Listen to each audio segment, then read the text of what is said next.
हर हर महादेव, श्री शिवाय नमस्तुभ्यम। कल की वीडियो में मैंने आपको सुनाया श्रावण मास की कथा अध्याय 1। आज मैं आपको सुनाऊंगी श्रावण मास की कथा अध्याय 2। तो चलिए वीडियो को शुरू करते हैं और कथा को सुनते हैं। और श्रावण का महीना शुरू हो चुका है और जैसा कि आप लोग जानते हैं कि 19 वर्ष बाद यह 159 दिन का योग्य बना है।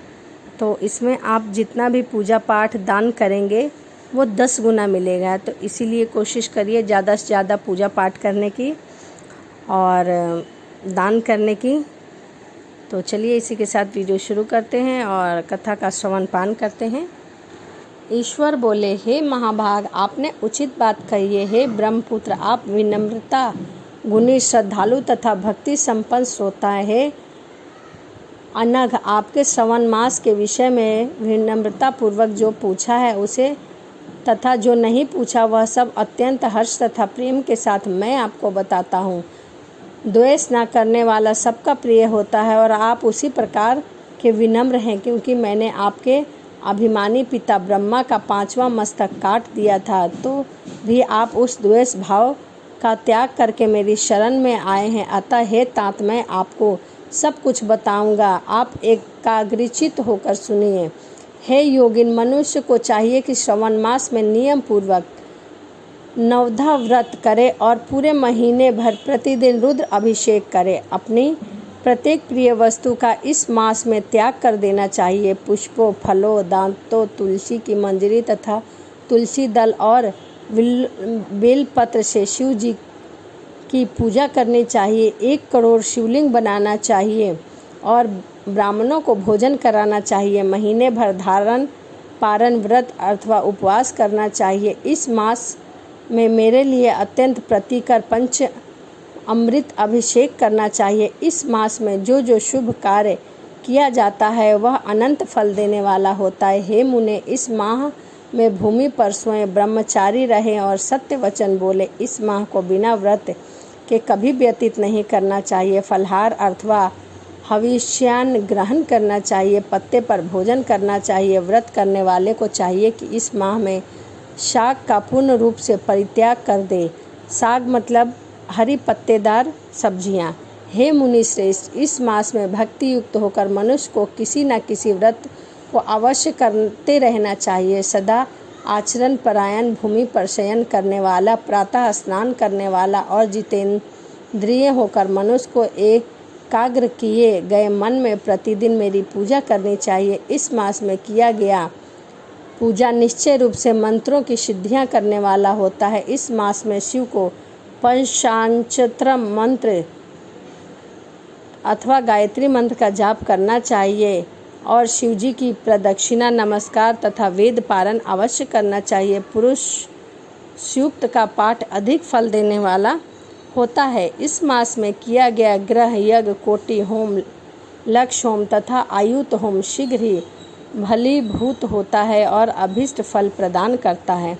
जो मनुष्य इस मास में एक भी दिन व्रतहीन व्यतीत करता है वह महाप्रलय पर्यंत घोर नरक में वास करता है। यह मास मुझे इतना प्रिय है जितना कोई अन्य मास प्रिय नहीं है। यह मास सकाम व्यक्ति को अभीष्ट फल देने वाला तथा निष्काम व्यक्ति को मोक्ष प्रदान करने वाला है।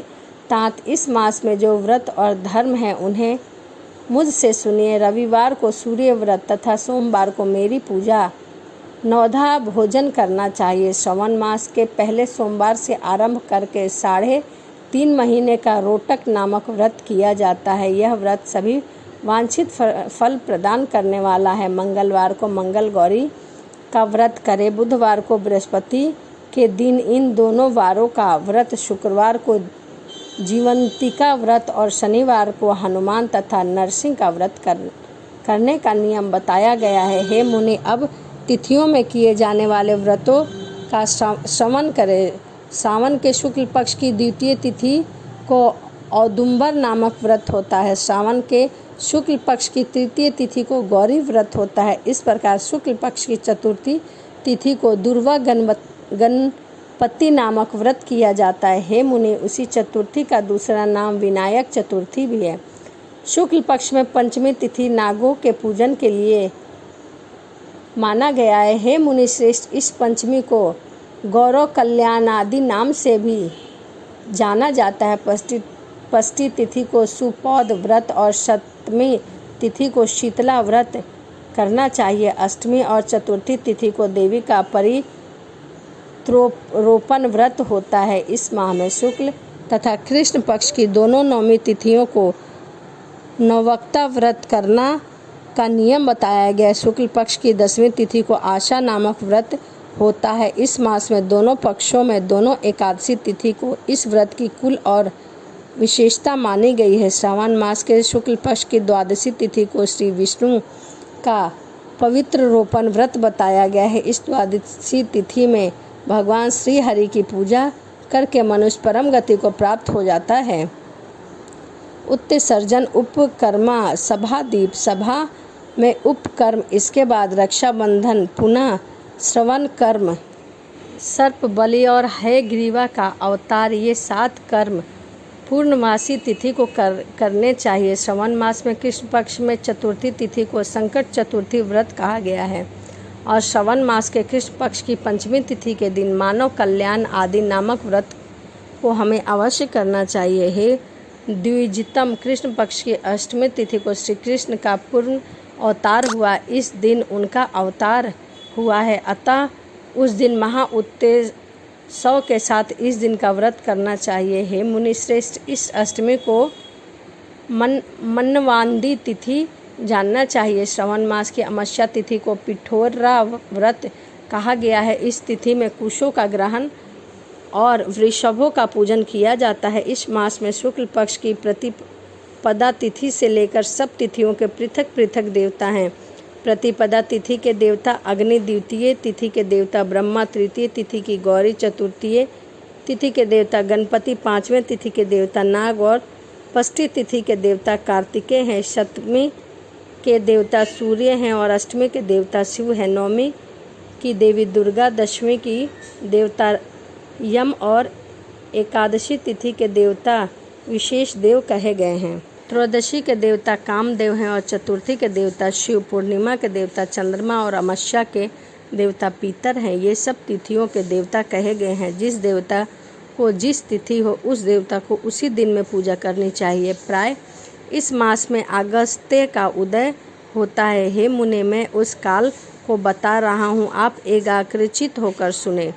सूर्य के सिंह राशि में प्रवेश करने के दिन से जब 12:40 घड़ी व्यतीत हो जाती है तब अगस्त्य का उदय होता है। उसके 7 दिन पूर्व से अगस्त्य को अर्घ्य प्रदान करना चाहिए। 12 मासों में सूर्य पृथक पृथक नामों से जाने जाते हैं। उनमें से श्रवण मास में सूर्य तब अस्थि नामक वाला होकर तपता है। इस मास में मनुष्य को भक्ति संपन्न होकर सूर्य की पूजा करनी चाहिए। हे सतम, 4 मासों में जो वस्तुएं वर्जित हैं उन्हें सुनिए। श्रवण मास में साग तथा भाद्र मास में दही का त्याग कर देना चाहिए। इसी प्रकार आश्विन मास में दूध तथा कार्तिकेय के मास में दाल का परित्याग कर देना चाहिए। यदि इन मासों में इन वस्तुओं का त्याग नहीं कर सकते हो तो केवल श्रवण मास में ही उक्त वस्तुओं का त्याग करने से मानव उसी फल को प्राप्त कर लेता है। मानव, यह बात मैंने आपसे संक्षेप में कही है। मुनि श्रेष्ठ, इस मास के व्रत और धर्मों के विस्तार को सैकड़ों वर्षों में भी कोई नहीं कह सकता।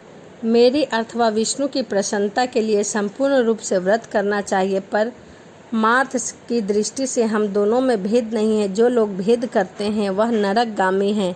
हम तीनों ब्रह्मा विष्णु महेश एक ही है। अतः हे सनंत कुमार, आप श्रवण मास के धर्म का आचरण कीजिए। इस प्रकार ईश्वर सनंत कुमार संवाद के अंतर्गत श्रवण व्रतोदेश कथन नामक दूसरा अध्याय पूर्ण हुआ। श्रवण मास की कथा अध्याय 2 यहीं समाप्त होती है और कल मैं आपके लिए श्रवण मास की कथा अध्याय 3 लेके आऊँगी और आप कथा का श्रवण पूरा करिए और पूरे श्रावण के महीने में कथा को ज़रूर सुनिए। कथा को सुनने से भी मनोकामनाएं पूर्ण होती है और मनवांछित फल की प्राप्ति होती है। तो चलिए इसी के साथ वीडियो को समाप्त करते हैं और मिलते हैं अगली वीडियो में अध्याय नंबर 3 में। हर हर महादेव, जय शिव शंभु, श्री शिवाय नमस्तुभ्यम।